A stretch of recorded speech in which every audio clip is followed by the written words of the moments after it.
नमस्कार, मी नम्रता वागळे. आपण पाहताय माझा विशेष. नमस्कार, मी रुशाली यादव.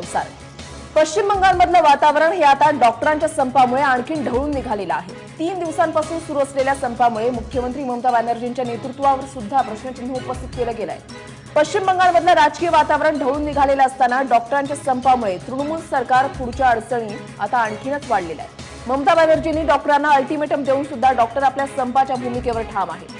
पश्चिम बंगालच्या महापौरांनी डॉक्टर त्यांची मुलगी असो किंवा ममतांचे डॉक्टर भाचे असो सरकारविरोधात ते उभे टाकलेले आहेत. पश्चिम बंगालमध्ये डॉक्टरांना मारहाण झाली आणि त्याचे पडसाद आता देशभर उमटत आहेत. खरं तर वृषाली, हा फक्त पश्चिम बंगालपुरता प्रश्न मर्यादित नाहीये. असे प्रकार देशभर सगळीकडे होत आहेत. महाराष्ट्रातली सुद्धा अनेक उदाहरणं आपल्या समोर आहेत. अगदी काहीच दिवसांपूर्वी जयपूरमधली एक बातमी होती. एका पेशंटने महिला डॉक्टरची छेडछाड केलेली होती आणि त्याला तिथल्या सहकारी डॉक्टर्सना त्याला रोखायची वेळ आलेली होती. तिथे सिक्युरिटी गार्ड नव्हता. तर डॉक्टरांकडनं खरं तर या घटनेचा देशभरातनं जाहीर निषेध केलेला आहे. मात्र हा उद्रेक आत्ताचा नाही आहे, हा उद्रेक यापूर्वीपासून आहे. IMA ने याचा निषेध केलेला आहे. देशभरातले सगळे निवासी डॉक्टर्स, कनिष्ठ डॉक्टर्स सगळेजण या संपामध्ये सहभागी झालेत आणि आता IMA ने 17 जूनला देशव्यापी संप केलेला आहे. 17 जून पासून आणि जवळपास 3.5 लाख डॉक्टर्स यामध्ये सहभागी होणार असल्याचा अंदाज वर्तवला जातोय. खरं तर डॉक्टरांना होणाऱ्या मारहाणीच्या घटना त्याच्यावरती उपाय कसा करायचा, या थांबवायच्या कधी, हाच आपला आजचा चर्चेचा विषय. आणि या चर्चेत सहभागी होतात आमच्यासोबत स्टुडिओमध्ये आहेत मार्डचे माजी अध्यक्ष डॉक्टर सागर मुंदडा, भाजपचे आमदार प्रवीण दरेकर या चर्चेमध्ये सहभागी होतील. पुणे सिटीजन डॉक्टर्स जॉईंट फोरमचे संस्थापक सदस्य डॉक्टर अरुण गद्रे हे आपल्या चर्चेमध्ये सहभागी होत आहेत आणि सेंट्रल मार्डच्या अध्यक्ष डॉक्टर कल्याणी डोंगरे नागपूरहून या चर्चेत सहभागी होतील. मी सुरुवातीला जाईन डॉक्टर सागर मुंदडा यांच्याकडे. डॉक्टर सागर मुंदडा, आपण ही पहिल्यांदाच या विषयावर चर्चा करत नाही आहोत. यापूर्वी आपण अनेकदा चर्चा केली आहे. महाराष्ट्रामध्ये त्याचा कायदा झालेला आहे, मात्र आता बंगालमधलं प्रकरण पाहता किती गंभीर आहे हे देशभरातला हा प्रश्न? हे बघा, हे खूप खूप खूप गंभीर प्रश्न आहे. आणि जसं तुम्ही म्हटलं की महाराष्ट्रात जरी कायदा असला आणि तो 2010 मध्ये आला होता, त्या कायद्याअंतर्गत आतापर्यंत एकही कन्व्हिक्शन झालं नाही. कमीत कमी 100 लोकांवर तो कायद्याची कलम लावली गेली आहे जेव्हा त्यांनी डॉक्टरवर मारहाण केली आहे. पण त्याच्यानंतर त्याचा पोलिसांकडून किंवा इव्हन ज्युडिशरीकडून जो त्याचा पाठपुरावा पाहिजे ते होत नाहीये. त्यामुळे लोकांमध्ये एक भावना पसरली आहे. जे अँटी सोशल लोक असतात, सगळेच पेशंट किंवा सगळेच लोक असे असतात असं मुळीच नाहीये, पण जे 10% असे अँटी सोशल घटक असतात त्यांच्यामध्ये ही भावना पसरली आहे की तुम्ही डॉक्टरांना मारा, तेव्हा 2-3 दिवस तुमच्यावर काहीतरी कारवाई होईल. नंतर तुम्ही सांगा की आमचा पेशंटला असं झालं होतं त्यामुळे आम्ही इमोशनल होतो, आणि मग पुढे काहीच कारवाई होत नाही. तर ते सिरियसली त्या गोष्टीला कोणीच घेत नाहीये. त्यांना माहितीये हे एक पॅटर्न आहे, या पॅटर्न मधून आपण 4 दिवसातून सुटून जाणार आहात, नंतर आपल्यावर कडक शिक्षा होणार नाहीये. हे झालं महाराष्ट्राचं, जिथे कायदा आहे. जिथे कायदा नाहीये तिथे तर बेशिस्ती चालूच आहे. तिथे तुम्ही येऊन डॉक्टरांना कसंही मारू शकता, कोणी तुम्हाला विचारणार नाहीये. त्याच्यानंतर तुम्ही कारण असं देता की आमचं मानसिक संतुलन तेव्हा नव्हतं, आमच्या पेशंटला असं झालं तसं झालं. क्रिटिकल पेशंट्सला हॉस्पिटलमध्ये आणलं जातं. मी स्वतः हे खूपदा बघितलंय, मी स्वतः निवासी डॉक्टर राहिलेलो आहे. अशा केसेस, अशा कंडिशनमध्ये पेशंटला आणलं जातं की त्याला वाचवणं ऑलमोस्ट अशक्य असतं. आता जर डॉक्टरच्या गर्दनवर नेहमी टांगती तलवार असेल की बाबा हा पेशंट नाही वाचला दुर्दैवाने, सगळं प्रयत्न करून सुद्धा, तर मला मार खायची वेळ येईल का? या फिअर सायकोसिस मध्ये डॉक्टर चांगल्या प्रकारे काम करू शकत नाही. आणि याचा जो एक मी म्हणेल मोठा परिणाम आहे तो एंटायर पेशंट कम्युनिटीवर होईल, कारण त्यांना क्वालिटी जी केअर आहे ती भेटणार नाहीये. फिअर सायकोसिस, खूप चांगला शब्द तुम्ही डॉक्टर वापरलात. मी डॉक्टर कल्याणी डोंगरे यांच्याकडे जाणार आहे. डॉक्टर कल्याणी, खासगी हॉस्पिटल्स आणि सरकारी हॉस्पिटल्स याच्यामधल्या इथल्या सिक्युरिटी मधल्या किंवा इथे डॉक्टर्सना मिळणाऱ्या सिक्युरिटी मध्ये काही फरक जाणवतोय का? खरं तर सांगावं, पहिले सुरुवात मी अशी करणार की हा आज एप्रन घालून, ज्याला आपण डॉक्टर लोकांचा युनिफॉर्म म्हणतो, हे घालून आज मला खूप अभिमानसारखं वाटत नाहीये. आज मला भीती वाटते की उद्या माझ्यासोबत हा हल्ला होऊ शकतो, जस्ट बिकॉज मी एक डॉक्टर आहे आणि जस्ट बिकॉज पेशंटला मी वाचवू शकले नाही. दुसरी गोष्ट, आपण आता आले सिक्युरिटीच्या इश्यूजवरती. आम्ही अनेक महाराष्ट्रामध्ये तर पुढच्या गेल्या 3-4 वर्षापासून आम्ही नेहमी तेच मागणी करतो की सिक्युरिटी वाढवा, कॉलेजेसमध्ये सिक्युरिटी वाढवा. पण आता गेल्या 3 महिन्या अगोदरच आम्ही गव्हर्नमेंटकडे म्हटलेलं की एका कॉलेजमध्ये सिक्युरिटीची कमी आहे, तर प्लीज आम्हाला त्याची वाढ करून द्या. तर हे वाढ होते, पण कुठे होते? फक्त कागदात. कागदांवरती वाढ होते, पण ही अजूनपर्यंत दिसत नाही. दुसरी गोष्ट, जे पण हे सिक्युरिटी गार्ड अपॉइंट करतात, हे सिक्युरिटी गार्ड कधी ट्रेन नसतात. ट्रेनिंग त्यांना नाही, जॉब सॅटिस्फॅक्शन नाही, त्याच्यानंतर ॲडिक्वेट नंबर्समध्ये नसतात. एक सिक्युरिटी गार्ड, 2 सिक्युरिटी गार्ड या 200 लोकांसारख्या मॉबला थांबवू शकतो का? बरोबर आहे. म्हणजे अनेक प्रश्न याच्यामुळे उपस्थित होत आहेत. मला डॉक्टर गद्रे यांच्याकडे जायचं आहे. डॉक्टर गद्रे, पश्चिम बंगालमध्ये हा जो संप चिघळलाय त्याच्या मागचं तुम्हाला नेमकं कारण काय वाटतं? आणि डॉक्टरांवर होणारे हल्ले हे आताचेच नाहीये, यापूर्वी सुद्धा अनेकदा झालेले आहे, इव्हन सातत्यानं होतच राहिलेले आहेत. यामागची तुम्हाला नेमकी कारणं काय वाटतात? मला बेसिकली असं या डॉक्टर मुंदडा आणि डॉक्टर डोंगरे यांनी सांगितलेले मुद्दे मी काही परत आणत नाही. मला ते मान्य आहेत. पण प्रश्न असा आहे की आपण डॉक्टर असतो तेव्हा सिम्पटम घेऊन रोगी येतो. म्हणजे हे सगळे सिम्पटम्स आहेत. हे सिम्पटम्स कसले आहेत? तर आपली आरोग्य व्यवस्था जी आहे ती पार ICU मध्ये कोमामध्ये गेलेली आहे.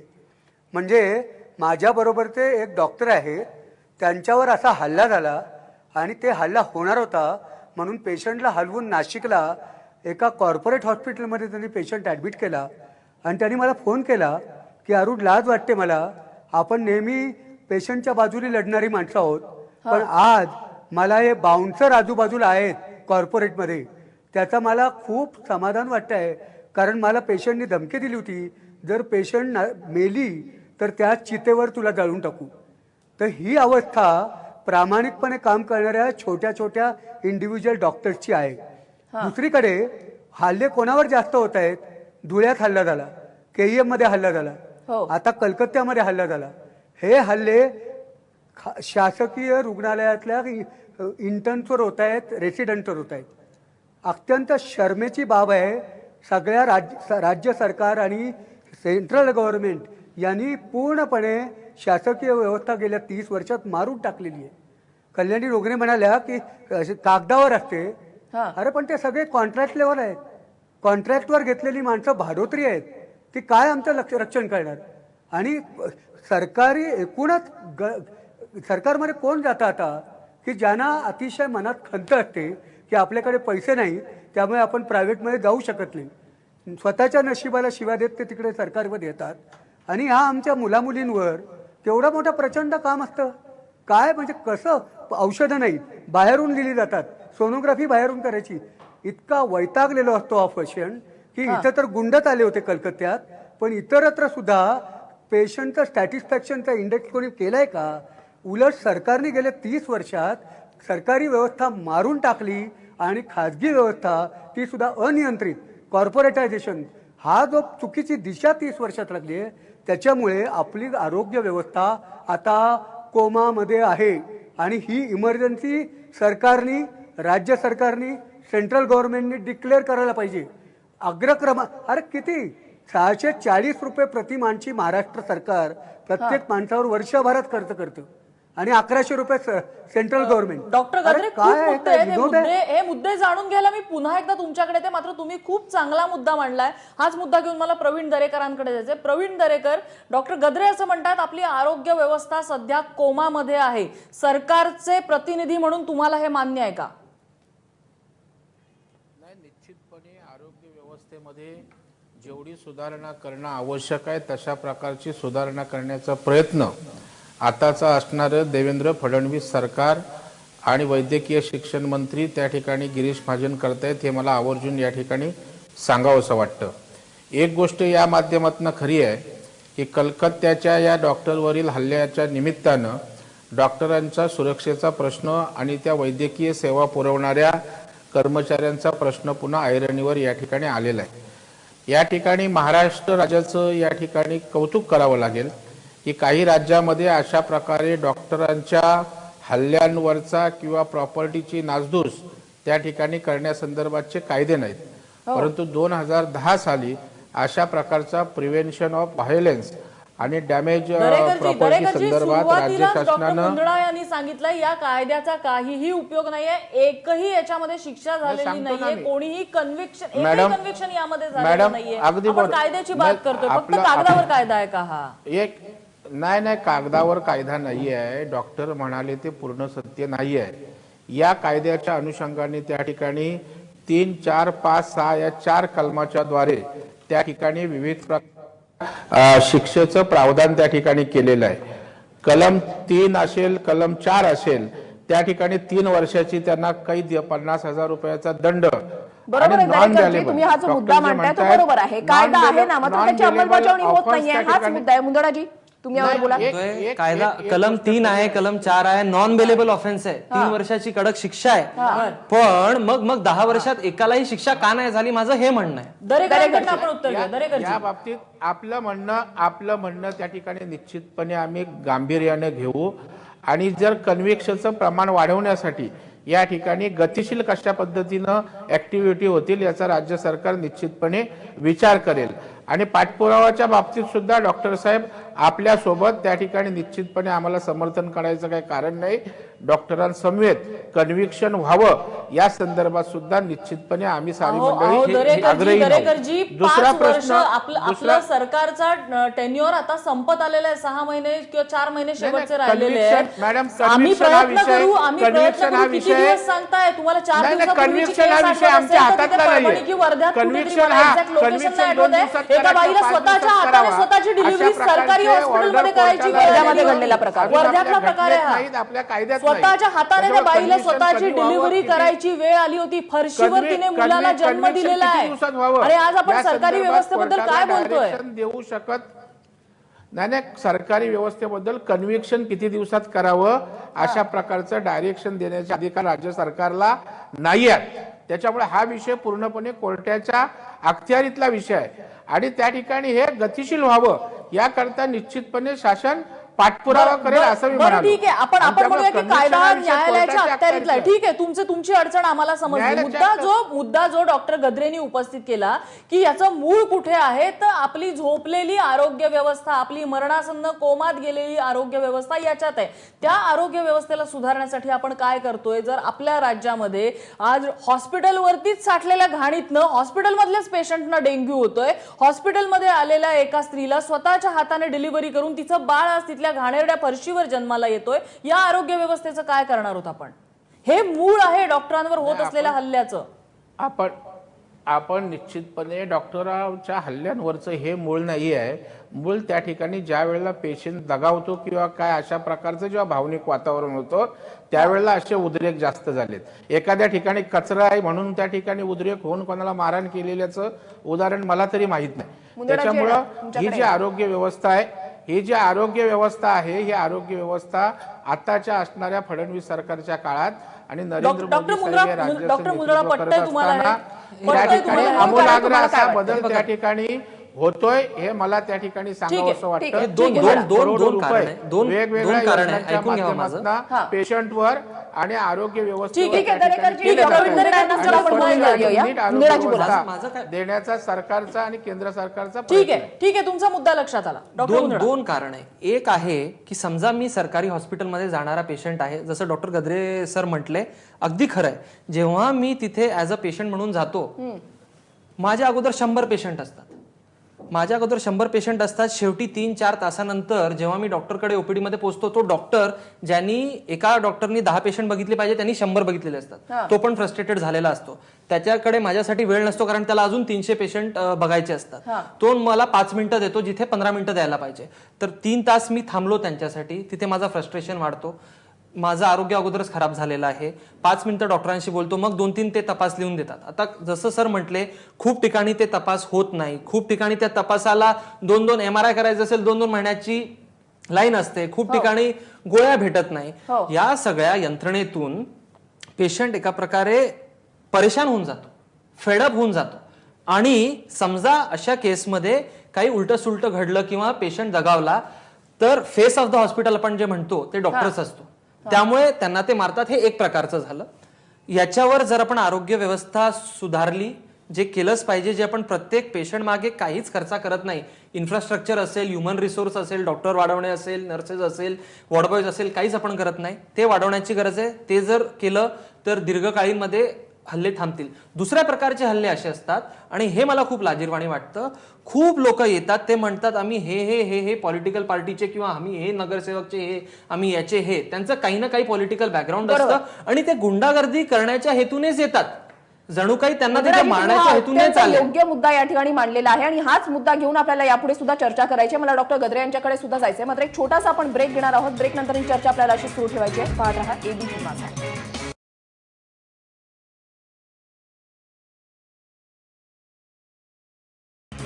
ब्रेक नंतर आपल्या सर्वांचं पुन्हा एकदा स्वागत. आपण पाहत आहे माझा विशेष. ब्रेकपूर्वी आपली जी चर्चा सुरू झालेली होती, डॉक्टर सागर मुंदडा यांनी एक खूप महत्त्वाचा मुद्दा मांडला की बरेचदा काही राजकीय टोळभैरव आमचं राजकीय कनेक्शन आहे असं सांगून रुग्णालयामध्ये येतात आणि मग रांग असो किंवा काय असो स्वतःचं पॉलिटिकल वजन तिथे वापरायचं, पुढे जायचं, स्वतःच्या पेशंटला तिथे पुढे न्यायचं, एक स्वतःचं इम्प्रेशन उभं करण्याच्या तयारीमध्ये तिथे बरेचदा पेशंटच्या एक त्यांचा जो पेशन्स असतो, त्यांचा जो संयम असतो तो कुठेतरी अगदी काठावरती येऊन पोचतो. अशा सिच्युएशनमध्ये एखादी सिच्युएशन तुम्ही सांगू शकाल डॉक्टर मुंदडा अशी? हे बघा कसं आहे की जनरलाइज सांगितलं तरी चालेल. हो, कारण स्पेसिफिक मला सांगायचं नाही, कारण प्रत्येक पार्टीचे लोक तसे येतात, नाही, I can कोणी एका understand. पार्टीचं नाही Generalize येत. सांगितलं तरी चालेल. जनरलाइज जर आपण म्हटलं तर कसं असतं की आता समजा शासकीय हॉस्पिटलमध्ये आपण गेलो तर तिथे लोक पेशंट भरपूर असतात. आता आयसीयू बेड समजा तुम्ही कन्सिडर करून घ्या, 10 आयसीयू बेड आहे हॉस्पिटलमध्ये, त्याच्यापैकी 10च्या 10 फुल आहे. आता एक नवीन पेशंट आलाय आणि ते कुठले तरी राजकीय पक्षाचे असे असे आहे असं म्हणून आले किंवा मी असं असं आहे असं म्हणून आले. ते म्हणतात आता तुम्ही बेड तयार करून द्या. 10 पेशंट जे आहे आयसीयू मध्ये, प्रत्येक पेशंटला आयसीयूची गरज आहे, त्यामुळे तिथे कोणाला काढणार? आता अशा वेळी डॉक्टरनी जर म्हटलं की नाही हे होऊ नाही शकत, तर त्यांचा इगो म्हणा, आत्मसन्मान म्हणा, जे काही वर्चस्व असेल ते म्हणा, ते क्रश होऊन जातं. आणि मग नेमकं कसं विवेकशील प्रकारे वागावं ते त्यांना कळत नाही. याचा अर्थ मी असं सांगत नाही की प्रत्येक माणूस तसंच करतो. काही काही खूप मोठ्या लेवलचे पॉलिटिशियन्स पण येतात, ते एकदम पद्धतीने वागतात. मी काही जनरलाइज करत नाहीये, पण मी सांगतोय हा पण एक कारण आहे. बरोबर. आणि एक एक्झाम्पल तुम्ही या ठिकाणी दिलेलं आहे की नेमकं त्या ठिकाणी काय घडत असतं. डॉक्टर गद्रेंकडे जायचंय. डॉक्टर गद्रे, तुम्हाला या सगळ्याच्या मागचं मूळ काय वाटतं? म्हणजे जो मगासपासून आपण जो चर्चेला मुद्दा आणतोय, त्याच्यावर आपल्याकडे प्रवीण दरेकरांनी सुद्धा काही मुद्दे मांडले, मुंदडांनी सुद्धा काही आता मुद्दे मांडलेले आहेत. तुम्हाला मूळ नेमकं काय वाटतं संतापाचं, उद्रेकाचं? नाही, मी आता असं रिस्पॉन्स करीन की मी प्रवीण दरेकरांना असं आवाहन करीन की 30 वर्षापूर्वी मी जेव्हा मुंबईला ग्रँड मेडिकलमध्ये शिकत होतो तेव्हा आमच्या सेंट जॉर्ज हॉस्पिटलमध्ये वसंतदादा पाटील माजी मुख्यमंत्री हे ट्रीटमेंट घ्यायला येत होते. आज मी यांना आवाहन करतो की सरकारने अशी सरकारी आरोग्य व्यवस्था उत्तम करावी की आपले मुख्यमंत्री सुद्धा सेंट जॉर्ज हॉस्पिटलमध्ये ट्रीटमेंट घ्यायला येतील. मला असं नाही वाटत की तृणमूलचा एकही आमदार सरकारी हॉस्पिटलमध्ये ट्रीटमेंट घेत असेल. हे सगळं जोपर्यंत ही प्रायोरिटी सरकार देत नाही तोपर्यंत हे अशा चर्चा होत राहणार. नंबर 2, सरकारी हॉस्पिटलमध्ये हल्ले होत आहेत, तसेच खाजगीमध्ये पण होत आहेत. आणि खाजगीमधलं कारण डॉक्टर सागर मुंदडा म्हटल्याप्रमाणे माझ्या स्वतःवर हल्ला झालेला आहे. आणि त्यावेळेला माझ्या लक्षात असं आलेलं आहे की मोठे राजकीय पुढारी नसतात, पण त्यांचे जे कार्यकर्ते असतात त्यांना याच्यातून आर्थिक लाभ हवा असतो. आणि आरोग्य व्यवस्था ही एक जर व्यापार बनलेली आहे तर त्याच्यात ही सगळी नफेखोरी आणि या प्रकारचे सॉफ्ट टार्गेट आता सुरू झालेले आहे. आणि नंबर 3, अत्यंत मोठा असंतोष खाजगी व्यवस्थेमध्ये. रेड्रेसल मेकॅनिझमच नाहीये. आम्ही नॅशनल मेडिकल काउन्सिलला alliance of doctor for ethical हेल्थकेअरने अशी रिक्वेस्ट केली होती की जगभर आता मेडिकल काउन्सिलमध्ये फक्त डॉक्टर एथिक्स कमिटीमध्ये फक्त डॉक्टरांचे प्रतिनिधी नाही आहेत, तिथे 6 प्रतिनिधी डॉक्टरांचे आणि 6 नॉन डॉक्टर असे असायला पाहिजेत. स्वतंत्र व्यवस्था असली पाहिजे एथिक्सची आणि रिड्रेसलची. आपल्या NMCने ती मान्य केलेलं नाही आहे. महाराष्ट्र मेडिकल काउन्सिलमध्ये हजारो केसेस तुंबून आहेत, वर्षानुवर्ष गोंधळ घालत आहेत. कन्झ्युमर प्रोटेक्शन ऍक्ट आला आहे, पण 12-12 वर्ष दिल्लीपर्यंत लढावं लागत आहे. सगळीकडे मी म्हटलं ना मगाशी की कोमा काय, कारण व्यवस्थेचं पूर्ण फेल्युअर प्रत्येक ठिकाणी दिसत आहे. आणि मग डॉक्टर विरुद्ध पेशंट हा लढा उभा करायला खूप लोकांना आवडतं. नम्रता दरेकरजी येणार तुमच्याकडे. मी दरेकरजी सगळे प्रश्न घेऊन तुमच्याकडे एकदम येते. सगळ्या प्रश्नांची तुम्ही एकत्रित उत्तर द्या.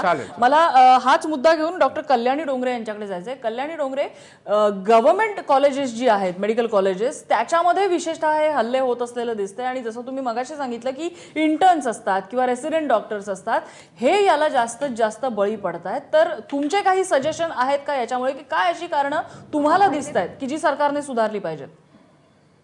सरांनी जसं म्हटलं की सरकार बराच प्रयत्न करते. फक्त आश्वासनं देऊन मला वाटत नाही की याच्यात काही बदल घडणार आहे. कारण आश्वासनं आणि तोंडी दिलासा आणि पेपरवरती दिलासा देऊन काहीच अर्थ नाही आहे. सरकार येते, बनते, आम्ही आमचे मुद्दे मांडतो, दुसऱ्या वर्षी चर्चा होते, तिसऱ्या वर्षी त्याच्यावर बैठक होते, चौथ्या वर्षी सरकारच चालली जाते. मग काय पुढे काय होणार आहे? सरकारनी याच्यावरती नुसत्याच पॉलिसीज तयार करून न घेता त्या पॉलिसीज कशा वर्क केल्या पाहिजे. डॉक्टर प्रोटेक्शन ॲक्ट, बऱ्याच ॲक्ट आहेत ज्या तर स्टुडंट्सला, रेसिडेंट्सला जाणीव करून द्यायला की त्याचा कसा वापर केला पाहिजे याचं पण त्यांनी कधीच बोलले नाही आहेत. माझं असं म्हणणं आहे, जसं सागर सर बोललेत की पेशंट पॉलिटिकली येतात, तर त्या कंडिशनमध्ये जेव्हा ICUचा बेड आपल्याला पॉलिटिकल पेशंटला द्यावा लागतो, तर तेव्हा हा गरीब पेशंट उद्ग्रस्त, म्हणजे त्याचा जो राग आहे तो डेफिनेटली दिसणारच आहे. पण तो राग कोणावर दिसणार? डॉक्टरांवर, कारण समोर तेच आहेत. तर हा जो ब्रीच आहे, गॅप आहे, हे कोण भरणार आहे? हे गव्हर्नमेंटच भरणार आहे. हे कुठेतरी थांबवायला लागणार आहे. आपल्याला अशा काही पॉलिसीज तयार कराव्या लागणार आहेत, अँटी हॉस्पिटल व्हायलन्स ॲक्ट तयार करायला लागणार आहेत. हे जे असॉल्ट होतात आहेत कुठेतरी थांबवायला लागणार आहे. आपला हा मुद्दा आजचा विशेष म्हणजे असॉल्टवरती आहे, व्हायलन्स थांबवण्यावरती आहे. आणि याच्यासाठी आपण काय नेमकं केलं पाहिजे की हे असॉल्ट असे थांबले पाहिजे. असॉल्ट हा एक अनबेलेबल ऑफेन्स पाहिजे, पहिली गोष्ट. आणि दुसरी गोष्ट, प्रत्येक डॉक्टराला एक right to blacklist the patients relative or patient for treating असं एक राईट पाहिजे. सो दॅट सपोज त्याला वाटत असेल की मला थ्रेट आहे, पेशंटनी right to blacklist a patient. मला वाटतं मला इथे थोडंसं थांबवावं लागेल. समस्त डॉक्टर वर्गाचा मी आदर करते आणि तरी सुद्धा मला इथे याला थोडंसं मला वैयक्तिक ऑब्जेक्ट करावंसं वाटेल. कारण मला वाटतं तुम्ही जेव्हा डॉक्टर पेशा शिकण्यासाठी येता किंवा त्या डॉक्टरीची मला वाटतं सनद किंवा काय असेल, त्यावेळेला जो समोर येईल त्याला ट्रीट करणं हे तुमचं प्रोफेशन असतं, अशी काहीतरी शपथ असते तुमची. मला त्यात डिटेल्स माहिती नाहीयेत. मात्र पेशंट ब्लॅकलिस्ट करणं हे काही मला पटत नाहीये. मात्र येस, तुमचे सिक्युरिटी कन्सर्न माझ्या लक्षात आलेले आहेत. सिक्युरिटी कन्सर्न डेफिनेटली आहेत. एखाद्याचा जीव वाचवताना जर तुमच्या जीवालाच जर त्रास होत असेल तर त्या उद्विग्नतेतनं कदाचित आलेला हा मुद्दा असेल. डॉक्टर डोंगरे, जेव्हा आता ज्या मॉबनी ज्या रिलेटिव्सनी त्या आमच्या डॉक्टरांना मारहाण केली आहे, मी तशा पेशंट्सच्या, तशा रिलेटिव्सबद्दल आपण एक कडक कायदा करू शकतो. आता हा ब्लॅकलिस्ट हा एक शब्द तुम्हाला खूप मोठा वाटला असेल, पण मी सगळ्या पेशंटसाठी म्हणत नाहीये. तुमचा मुद्दा माझ्या लक्षात आला, तुमच्या भावना समजल्या मला. आपण सगळे प्रश्न घेऊन आमदार दरेकर यांच्याकडे जाऊया. प्रवीण दरेकरजी, खरंच हा मुद्दा असा आहे, एक मरणासन्न झालेली अवस्था, त्यात कमी पडत असलेल्या, अपुऱ्या पडत असलेल्या सुविधा, त्यामध्ये बऱ्याच लोकांचं त्या ठिकाणी वर्चस्व किंवा प्रायोरिटी मिळवण्यासाठीचे असलेले प्रयत्न, या सगळ्या कात्रीमध्ये तिथला जो डॉक्टर सापडतो, जो कोणी इंटर्न असतो, जो कोणी तिथला जो रेसिडेंट असतो, तो तिथे सापडतो आणि मग जो काही राग असतो त्या रागाला त्याला सामोरं जावं लागतं. आपण मुळात घाव कधी घालणार? आणि डॉक्टर गद्रेंनी जे आवाहन केलेलं आहे त्या आवाहनाला विषयी तुम्ही काय सांगणार? राजकीय नेते त्याला कसा पाठिंबा देतील? राजकीय नेते आपल्या स्वतः किंवा स्वतःच्या कुटुंबियांना घेऊन सरकारी हॉस्पिटलमध्ये जातात का? किंवा कधी जाणार? किंवा ते जावे एवढ्या क्वालिटीची हॉस्पिटल्स आपल्याकडे कधी येणार? नाही, निश्चितच या ठिकाणी मी माहिती सांगतो की सगळे मंत्री, आमदार अशा प्रकारच्या हॉस्पिटलला जातात. आपण जाऊन त्या ठिकाणी आपण चेक करू शकतो. त्यामुळे 10 वर्षा ग्रँड मेडिकलला असताना वसंतदादा यायचे, तर आजही त्या दर्जाची व्यवस्था आहे. आमदार आणि मंत्री जातात आणि यापुढे मोठ्या प्रमाणावर जातील असं मी आपल्याला सांगतो. दुसरं, नम्रता, या ठिकाणी मला एक खेद व्यक्त करावा असा वाटतो की राजकीय व्यक्ती ह्या त्या ठिकाणी सॉफ्ट टार्गेट म्हणून ऑलवेज त्या ठिकाणी बघितलं जातं. आता नगरसेवक आणि लोकप्रतिनिधी गुंडागर्दी करतात. एखादा अपवादात्मक कुठला प्रसंग चुकीचा झालाही असेल, परंतु हेच नगरसेवक, हेच आमदार त्या ठिकाणी हॉस्पिटलमधल्या त्या डॉक्टरच्या सुविधा पुरवण्यासाठी आणि ग्राहकाला त्या ठिकाणी रुग्ण जो असतो त्याच्या गरिबांच्या सेवेसाठी अनेकदा त्या ठिकाणी समन्वयाची भूमिका करत असतो. हे आपल्याला नाकारता येणार आहे. मी आज अनेक नगरसेवक सांगेन की हॉस्पिटलच्या बाहेर केवळ मदतीच्या भावनेनं, सेवाभावी भावनेनं काम करतात. आज गिरीश महाजन, एक मिनिट माझं पूर्ण होऊ द्या. नाही दाखवलेलं आहे. एक मिनिट माझं पूर्ण होऊ द्या. नम्रता, माझं पूर्ण होऊ द्या. या ठिकाणी मी तुम्हाला सांगतो, गिरीश महाजन नावाचे मंत्री आहेत, त्या जळगाव जिल्ह्यातनं पेशंट वाहून आणून मुंबईत राहायची व्यवस्था करून आज सगळ्या दवाखान्यांमध्ये उपचार करून गावी करून पाठवतात. या लोकप्रतिनिधींना काय वाटेल अशा प्रकारचं वक्तव्य केल्यावर? हसन मुश्रीफ नावाचे भले राष्ट्रवादीचे आमदार आहेत, कोल्हापूरमधला पेशंट आणून ग्रामीण भागातील खेड्यापाड्यातील नाही लोकप्रतिनिधींचं काम पण लक्षात घ्या ना. आपण ब्लॅकलिस्टेड तुम्ही नाव घेताय ना, आदर आहे ते जे काय गरिबांसाठी करत असतील, गरीब पेशंट त्यांनी सुरक्षेच्या बाबतीत डेफिनेटली आदर आहे. ते जिथे करतात तिथेच या मोठ्या नेत्यांबद्दल म्हणत नाहीये, मात्र ज्यांना पुढे पुढे करायचं असतं, आपल्या नेत्यांच्या समोर स्वतःची काहीतरी पडायचं असतं, असे जे कार्यकर्ते असतात ज्यांची राजकीय त्यांची कॅपॅसिटी केपेबिलिटी किती असेल एवढं माहिती नाही, मात्र त्यांची दादागिरी तिथे होत असते आणि हे नेहमीचे अनुभव आहेत या डॉक्टर्सचे. मॅडम काही ठराविक मंडळी अशा प्रकारचे काही गुंडागर्दी करणारे इलेमेंट्स आहेत, हे मी नाकारत नाही. परंतु त्याचबरोबर मगाशी सांगितलं 10 ICU फुल झाले, 11वी मागण्यासाठी येतात. ते गरिबासाठीच येत असतात. आणि उद्या त्या ICU युनिटमध्ये जर बेड वाढवायचे असतील तरी तोच लोकप्रतिनिधी सभागृहात सांगतो की त्या हॉस्पिटलला या ठिकाणी ही गोष्ट अपुरी आहे. आणि गरीबासाठीच येत असतात, पण ते सांगताना एका गरीबाला बाहेर काढा आणि मी आणलेला जो गरीब आहे त्याला आत घ्या असं सांगतात ना. याला कसा न्याय द्यायचा आपण? याला न्याय कसा हे तुम्ही सरसकट असं बोलण्यात, अशा प्रकारचं सरसकट बोलण्यात काही अर्थ नाही. एखादा प्रसंग झाला असेल एखाद दुसरा म्हणून अगदी लाखीय लोकप्रतिनिधी त्या ठिकाणी गुंडागर्दी करतात, अशा प्रकारचं वक्तव्य त्यांच्या सेवेचा अनादर करणार आहे असं मला या ठिकाणी वाटतं. या ठिकाणी मगाशी सांगितलं गेलं right to blacklist the patient. कुठल्या ठीक आहे आपण कुठल्या टोकाचं बोलतोय, त्याच्यावर आपण ऑब्जेक्ट आहे, त्यांना मुद्दा वेगळा मांडायचा होता. नाही दरेकरजी, त्यांना मुद्दा वेगळा मांडायचा होता, त्याच्या भावना तुम्ही समजून घ्या. जरी असलं भावना, तुम्ही भावना समजून घ्या, तशा दुसऱ्याच्याही भावना आपण समजून घेतल्या पाहिजेत. ज्या वेळेला आपण आपल्या भावना तीव्रतेने सांगतो त्याच्या वेळेला दुसऱ्याच्याही भावना तेवढ्याच तीव्रतेने आपण सगळ्यांनी सर्वार्थाने घेऊन दरेकरजी या पेशाची आयरनी अशी झालेली आहे, आयरनी आणि ऍगनी सुद्धा मी म्हणेन त्यांचं, की दुसऱ्याचा जीव त्यांना वाचवायचा आहे, पण त्याच वेळेला जे युनिफॉर्म मध्ये जो स्टेथोस्कोप गळ्यात घालून आज ते जे जीव वाचवतायत त्याच ठिकाणी त्यांच्या जीवावर मात्र टांगती तलवार आहे. या उद्विग्नतेतनं कदाचित निघालेली ती मगाची कॉमेंट असावी. नाही नम्रता यावर आपल्या माहितीसाठी सांगतो, कुठल्या डॉक्टरांनी त्या ठिकाणी सांगितलं नाही की सुरक्षा रक्षक नेमण्यासंदर्भात काही महिन्यापूर्वीच राज्याच्या वैद्यकीय शिक्षण मंत्र्यांनी राज्यामध्ये काही हजारावर सुरक्षा रक्षक त्या ठिकाणी नेमले जावेत या संदर्भात अध्यक्ष होते आणि ते एबीपी माझाच्या स्टुडिओत याच विषयावरून चर्चेसाठी सुद्धा आलेले आहेत. तेव्हापासून हा मुद्दा कालचा नाहीये, हा मुद्दा कालचा नाहीये. मुद्दा आपण सर जे म्हणतायत प्रत्येक पॉलिटिशियन तिथे येतो आणि वर्चस्व दाखवण्याचा प्रयत्न करतो असं बिलकुल कोणी म्हणत नाहीये. काही त्याच्यातले घटक करतात हे म्हणतोय. दुसरी गोष्ट दरेकरजी मुंदडा यांना आपण बोलू देऊयात. मुंदडाजी, तुम्ही तुमचा मुद्दा पूर्ण करा.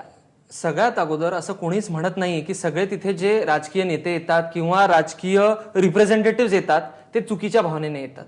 पण सर जे म्हणतायत चांगल्या भावनेने पण भरपूर येतात. आम्ही स्वतः मी जे हॉस्पिटलला 10 वर्ष राहिलेलो आहे, मला माहिती आहे चांगल्या भावनेने येतात. पण तशा भावनाने येणारे लोक पण एक्के दुःखे नाहीये, चुकीच्या भावनाने येणारे लोक पण भरपूर आहे असं माझं म्हणणं आहे.